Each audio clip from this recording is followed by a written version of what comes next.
Hello everyone. तो अभी हम इस क्वेश्चन को देख लेते हैं। इसमें दिया है in the figure shown the masses of block A, B and C are 6 kg, 2 kg and 1 kg respectively. Mass of spring is negligibly small and its stiffness is 1000 Newton per meter. The coefficient of friction between block A and table is mu equal to 0.8. यहाँ पर mu equal to 0.8. Initially block C is held as such that spring is in relaxed position. The block is released from the rest. Find सबसे पहले find करना है आपको the maximum distance moved by block C and the acceleration of each block when elongation on spring is maximum. ठीक है, तो मैं यहाँ सॉल्यूशन लिख लेता हूँ। ठीक है, तो अब देखो ए पर लगने वाले कौन कौन से फोर्स है। टेंशन लगेगी यहाँ से नीचे से, इसका वेट कुछ लग रहा होगा, उसको लिखते हैं mu M G.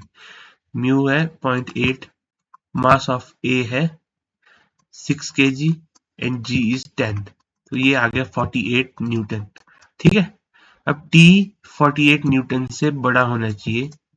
T 48 Newton से बड़ा होना चाहिए स्लाइडिंग स्टार्ट करने के लिए। ठीक है, ठीक है। अब देखो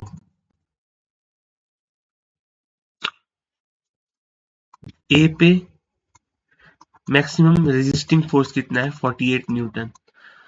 अगर दोनों ब्लॉक्स का एक साथ हम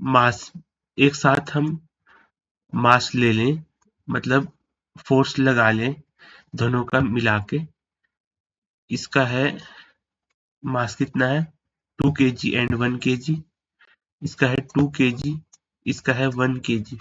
ठीक है, अगर मैं इसमें अगर इन दोनों सिस्टम मान के मैं इन दोनों का वेट लेता हूँ 2 इंटू जी प्लस 1 इंटू जी, तो ये आता है 20 प्लस 10, ये आता है 30 न्यूटन।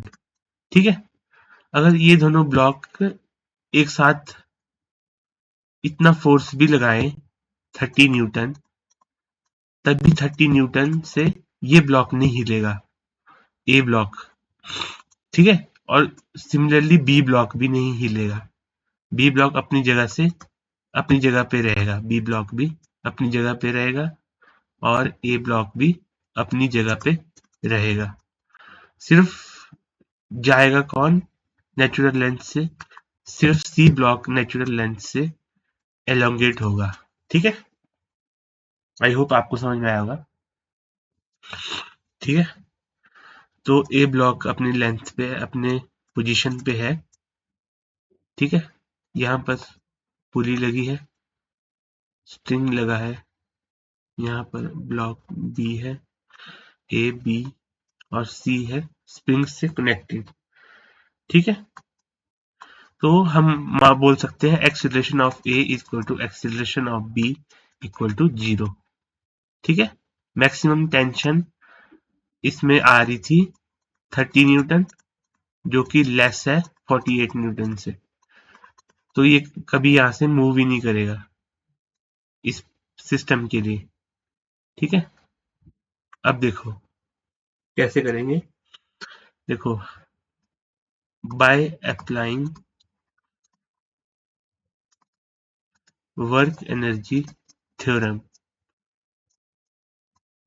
ठीक है, by applying work energy theorem. देखो ये रेस्ट पे है, यहां से नीचे अप्लाई करो M C G into x equal to half K x final square x square minus x initial square 0 square.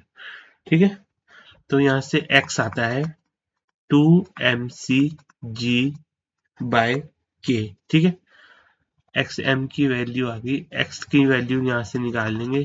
2mc कितना है 1g10 और k है 1000। ठीक है, यहाँ से ये कटा, x आ गया 0.02 मीटर। ठीक है, इतना एलोंगेशन होगा मैक्सिमम। फर्स्ट पार्ट का maximum distance moved bye c is 0.02 meters. अब acceleration of E block when spring is maximum. ठीक है, मैक्सिमम एलोंगेशन आ गया हमारे पास 0.02 मीटर। ठीक है,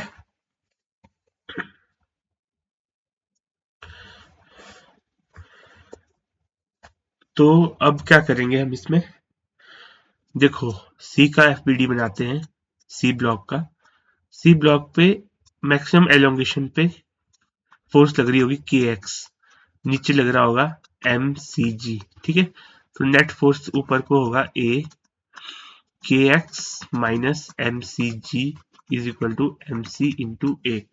ठीक है, यहां से ए सी एम सी ए सी, ए सी की वैल्यू आ गई के x minus M C g divided by m. ठीक है, तो ए सी को मैं लिख सकता हूं, A C is equal to K 1000 into 0.02 minus M C 1 into G by M C. एम सी 1 ही है। ठीक है, ए सी यहां से आ गया 10 मीटर, सॉरी 10 मीटर पर सेकेंड स्क्वायर। ये फाइनल आंसर आ गया सेकेंड पोर्शन का। The acceleration of block when elongation on spring is maximum is 10 metre पर सेकेंड स्क्वायर। आई होप आपको समझ में आया होगा। Thank you.